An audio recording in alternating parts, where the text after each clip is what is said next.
كريتورز اتش كيو، سمعتوا الاسم ده كتير وهنقعد نتكلم النهارده كتير عنه. هنبتدي النهارده ندردش شويه في كريتورز اتش كيو، لان المكان دوت حاجه مهمه قوي، وحاجه اللي يقدر يدخل فيها ويقدر يكون موجود فيها وده بسهوله مش بصعوبه هيستفيد، وهيستفيد جامد قوي قوي قوي. معرفش اللي شاف منكم الفيديو بتاع اللانشنج بتاع يوتيوب اكاديمي ولا لا.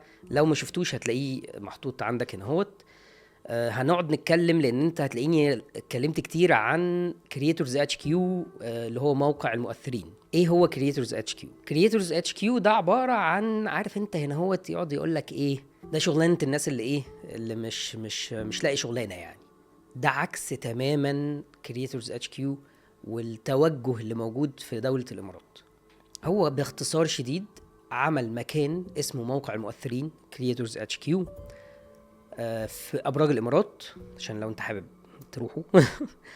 المكان دوت مجمع كل الانفلونسرز اليوتيوبرز، اي حد ليه علاقه وعنده اي حاجه على السوشيال ميديا على اي بلاتفورم هتلاقيه موجود.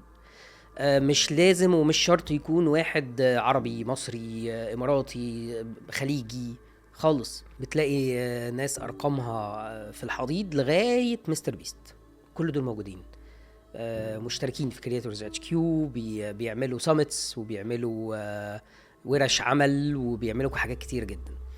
لو انت برضو متابع على السوشيال ميديا هتلاقي برضو ابو زيد موجود في كرياتورز اتش كيو، هتلاقي محمد اسماعيل، هتلاقي ناس كتيره مش قليله، هتلاقي ناس كتيره وناس تقيله.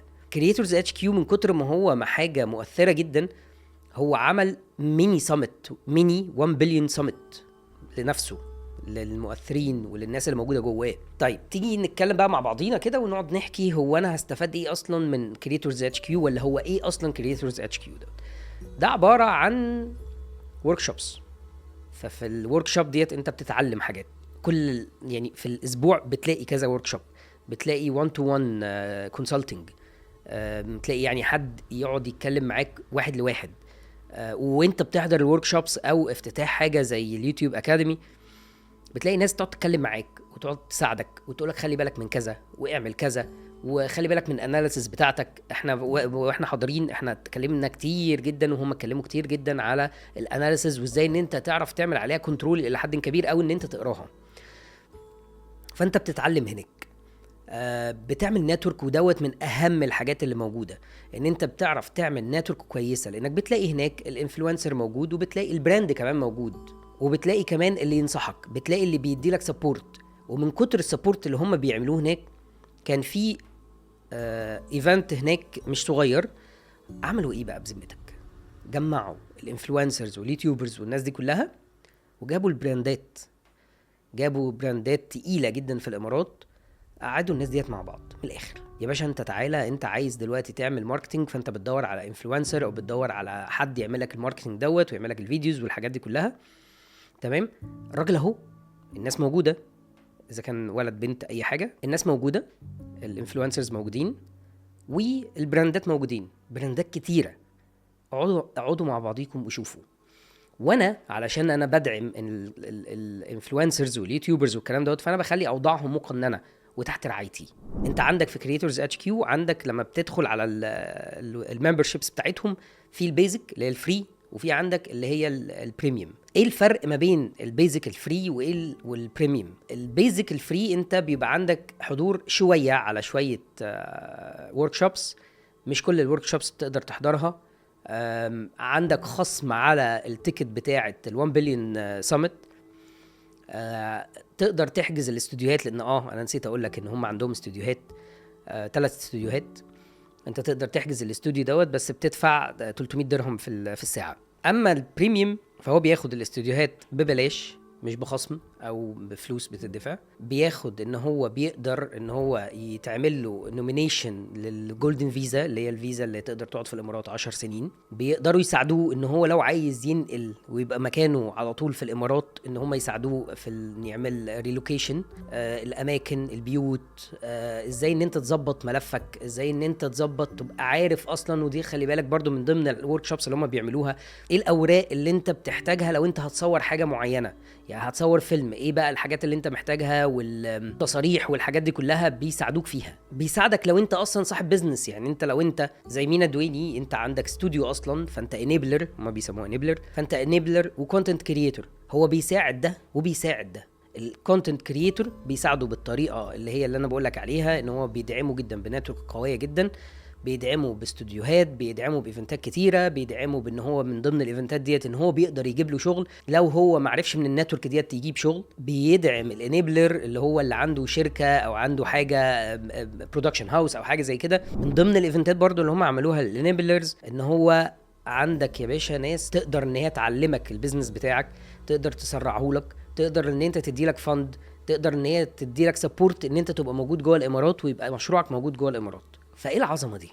يعني ده انا كده حكيت معاك بسرعه قوي وجريت ما تعمقتش، لان هم عندهم الاهتمام بصانع المحتوى مرعب مرعب، وفي سبورت مرعب في الموضوع دوت. انت بتاخد سبورت معنوي، بتاخد سبورت في الاوراق، بتاخد سبورت ان هم يساعدوك لو انت عايز تطلع الاقامه اصلا في الامارات وتبتدي ان انت تظبط المشروع بتاعك وتظبط الحاجات الفريلانس بتاعتك لو انت هتشتغل فريلانس، ولو انت عندك اصلا مشروع عايز ان انت تنقله يبقى موجود في الامارات بيساعدوك في ده. فهم بيحاولوا على قد ما يقدروا ومفاهمين ومتفهمين انك يا باشا انت مش عيل صايع مش لاقي لك شغلانه، لا انت بيزنس. انت اليوتيوب بالنسبه لك ده بيزنس مصغر، مش صغير، مصغر، انك انت تقدر تدخل منه انكم كويس جدا، وهم عارفين الكلام ده كويس، وان انت تقدر ان انت تساعد براندات ان هي تعمل محتوى كويس جدا عن طريقك.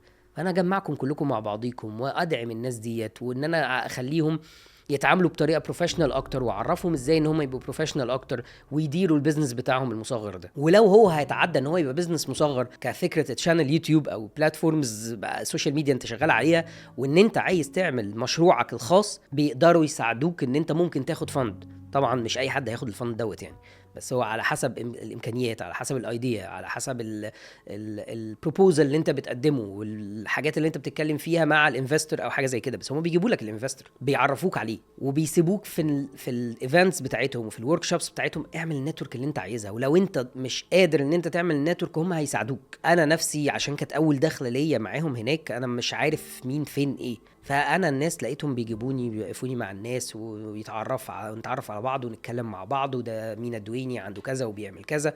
هم بيسهلوا، هم بيزقوك على قد ما تقدر. مش محتاجين يبقوا عارفين ان انت جامد قوي وعندك ملايين الملايين على مش عارف ايه، والفيوز بتاعتك شكلها ايه، والمش عارف ايه شكله ايه. طبعا في مينيمم ريكويرمنتس، يعني خلينا متفقين برضو ان في مينيمم حد ادنى بيتحركوا فيه، لكن انت لو معدي الحد الادنى دوت خلاص انت تمام، هو هيدعمك باي طريقه. ودعم غير مشروط، يعني دعم اللي هو يجيب لك شغل، يساعدك يجيب لك شغل، يدي لك محاضرات ان هي تقويك وتعرفك اكتر وتعلمك اكتر، يساعدك ان انت لو عايز تنقل للبلد عندهم، يساعدك في البرميشنز والحاجات اللي هي التصاريح والتصوير، وازاي ان انت لو هتصور حاجه ليها تصريح بيقول لك لا خلي بالك ده ليه تصريح، لا خلي بالك انت كده هتعمل اعلان لبراند معين انت لازم لك تصريح معين ان انت تعمل البراند دوت الريفيو بتاعه. وبرضه بداوا عشان يقننوا القصه ديت عندهم في الامارات بداوا يطلعوا تصاريح سنويه للانفلونسرز اللي هتعمل دعايه لمطعم، هتعمل دعايه حاجه زي كده، ويبقى 1000 درهم في السنه. فانت مفتوح لك كل حاجه عن طريق كرييتورز اتش كيو. مش هتقعد تدور يا باشا دور لي على الايجنسي الفلانيه، وعلى فكره في تعاقدات عاملينها مع ايجنسيز هناك، يا باشا دور لي على الايجنسي الفلانيه وتتحكم فيا وتدور لي على المعلن وتعمل لي ما اعرفش ايه، والقصه الضخمه دي كلها يا باشا انت في غنى عنها لو انت قررت ان انت عايز تبقى موجود في موقع المؤثرين في الامارات. هنشرح اكتر على فكره اليوتيوب، واستنونا في الحلقه الجايه وازاي ان انت تمشي على خطوات معينة تفشل في اليوتيوب. ولو وصلت معايا للحتة ديت ما تنساش يعني اللايك والشير والسبسكرايب وفعل زر الجرس. كان معاكم مينا الدويني، سلام.